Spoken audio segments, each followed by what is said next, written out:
Welcome back.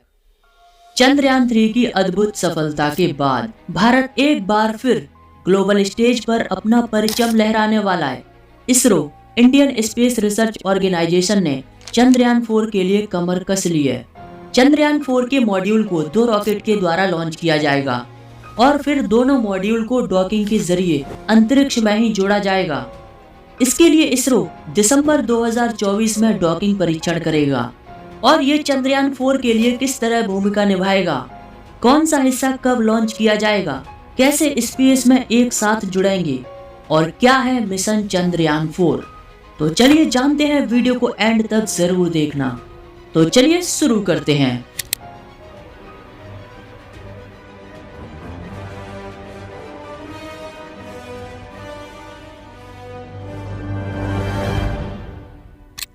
सबसे पहले हम चंद्रयान-4 के बारे में जान लेते हैं।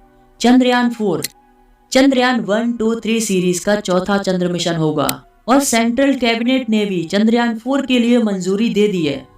चंद्रयान-4 मिशन का जो मकसद है वो चंद्रमा पर लैंड करके उसके सैंपल्स को कलेक्ट करके धरती पर वापस लाना है।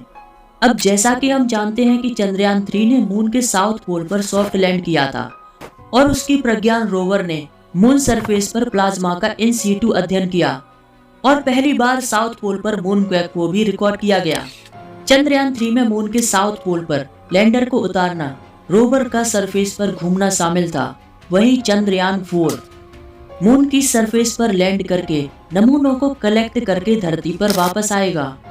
इसके लिए चंद्रयान-4 की लैंडिंग साइट चंद्रयान-3 की लैंडिंग साइट शिव शक्ति के पास साउथ पोल पर मंजिनस्पी और वेगुस्लावस्की एम मून क्रेटर के बीच निर्धारित की गई है।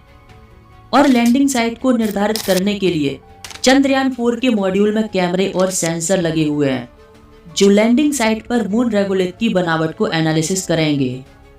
चंद्रयान-4 5 मॉड्यूल पर बेस्ड होगा जो कुछ इस तरह से हैं: ascender module AM, descender module DM, re entry module RM, transfer module TM और प्रपल्सन मॉड्यूल PM।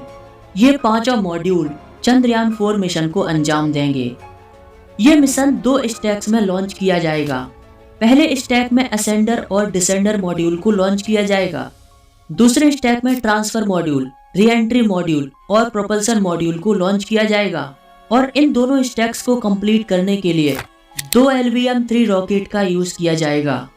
और दोनों रॉकेट के लॉन्च के बाद दोनों मॉड्यूल को अंतरिक्ष में ही एक साथ जोड़ा जाएगा। जब दोनों रॉकेट लॉन्च होंगे तो एक स्टैक में असेंडर और डिसेंडर मॉड्यूल होगा और दूसरे में री एंट्री, ट्रांसफर और प्रोपल्सन मॉड्यूल शामिल होंगे।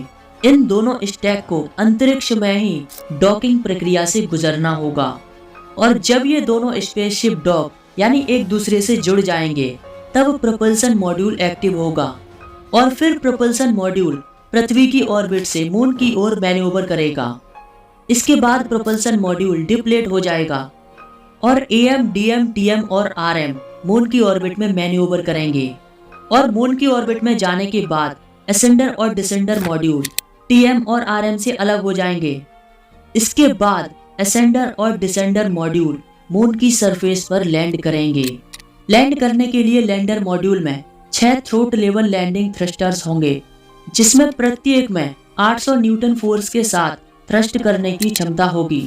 सक्सेसफुल लैंडिंग के बाद डिसेंडर मॉड्यूल में लगा रोबोटिक हैंड एक्टिव हो जाएगा जिसे सरफेस रोबोट सैंपलिंग कहा जाएगा। ये रोबोटिक हैंड अपने आसपास की मिट्टी को कलेक्ट करना शुरू कर देगा और लगभग 2 से 3 किलोग्राम नमूने को कलेक्ट करके असेंडर मॉड्यूल में लगे कंटेनर में भरेगा। इसके अलावा इस मॉड्यूल में ड्रिलिंग सिस्टम भी मौजूद है जो सरफेस के अंदर ड्रिल करके नमूनों को कलेक्ट करेगा। एक बार कंटेनर भर जाने के बाद नमूने वाले कंटेनर को सील किया जाएगा ताकि यात्रा के दौरान नमूनों में होने वाले संदूषण और रिसाव को रोका जा सके। इसके बाद असेंडर मॉड्यूल को चंद्रमा से लॉन्च किया जाएगा। इसके लिए लैंडर यानी डिसेंडर मॉड्यूल एक लॉन्च पैड की तरह यूज होगा और चंद्रमा से लॉन्च होने के लिए असेंडर मॉड्यूल में 2 लिफ्ट ऑफ थ्रस्टर्स होंगे जिनमें प्रत्येक 800 न्यूटन फोर्स के साथ थ्रस्ट का उत्पादन करेंगे और असेंडर मॉड्यूल चंद्रमा से लॉन्च हो जाएगा। इसके बाद असेंडर मॉड्यूल चंद्रमा की ऑर्बिट में पार्क हुए ट्रांसफर और री एंट्री मॉड्यूल से डॉक करेगा। फिर सैंपल्स को AM से RM में ट्रांसफर किया जाएगा। इसके बाद AM को RM और TM से अनडॉक किया जाएगा।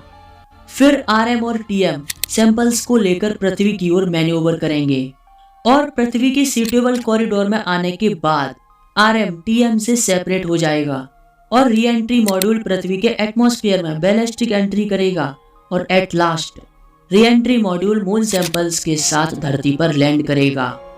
इस तरह चंद्रयान 4 मिशन पूरा होगा।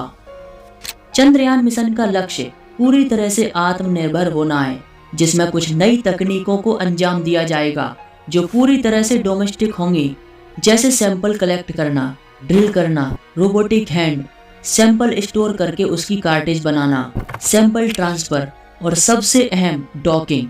इन सभी नई तकनीकों का प्रदर्शन इस मिशन में किया जाएगा।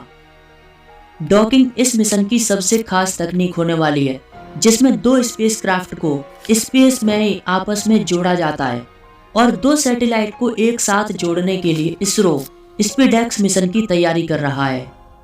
स्पीडेक्स स्पेस डॉकिंग एक्सपेरिमेंट, यह मिशन 2024 के अंत में दिसंबर में होने वाला है। इस मिशन के तहत 2 सैटेलाइट लॉन्च किए जाएंगे, जिसमें एक चीजर और दूसरा टारगेट होगा। दोनों सैटेलाइट को पृथ्वी की कक्षा में स्थापित करने के बाद चेजर टारगेट के पास जाकर डॉक करने का प्रयास करेगा और दोनों की डॉकिंग के बाद इनको अनडॉक किया जाएगा। और आपको बता दूं, डॉकिंग करते समय चेजर और टारगेट की स्पीड 28,800 किलोमीटर पर घंटे की होगी। यानी जब ये स्पेस में आपस में जुड़ रहे होंगे तब ये 8 किलोमीटर पर सेकंड की रफ्तार से यात्रा कर रहे होंगे। स्पीडेक्स मिशन का परीक्षण भारत की डॉकिंग और अनडॉकिंग स्पेस तकनीकी क्षमता को दर्शाएगा। स्पीडेक्स का परीक्षण दिसंबर 2024 में किया जाएगा। ये डॉकिंग एक्सपेरिमेंट चंद्रयान 4 और भारतीय अंतरिक्ष स्टेशन के लिए बहुत ही महत्वपूर्ण होगा। और आपको बता दूं, चंद्रयान 4 को 2027 में लॉन्च किया जा सकता है। चंद्रयान 4 को 2 अलग अलग लॉन्च व्हीकल के साथ LBM-3 रॉकेट के द्वारा लॉन्च किया जाएगा और पृथ्वी की कक्षा में डॉकिंग के बाद इस मॉड्यूल का वजन 6,727 किलोग्राम होगा और इस मिशन को 2104.06 करोड़ रुपए की लागत से तैयार किया जाएगा। और बात करें भारतीय अंतरिक्ष स्टेशन की, तो 2028 में पहला मॉड्यूल लॉन्च किया जाएगा और 2035 तक इसके पूरा होने का लक्ष्य रखा गया है। BAS के सभी मॉड्यूल डॉकिंग के जरिए स्पेस में ही असेंबल किए जाएंगे। इसरो का ये प्रयास ग्लोबल स्टेज पर स्पेस पावर के रूप में स्थापित होगा। ये केवल चंद्रमा की ओर बढ़ता कदम नहीं है, बल्कि भारतीय अंतरिक्ष विज्ञान और तकनीकी क्षेत्र को एक नई दिशा देना है। वीडियो नॉलेजेबल लगी तो वीडियो को लाइक जरूर करें और चैनल पर नए हैं तो सब्सक्राइब करें और कमेंट में इस मिशन के लिए सैल्यूट इसरो जरूर लिखें। तो मिलते हैं एक और एपिसोड में, तब तक के लिए थैंक्स फॉर वॉचिंग।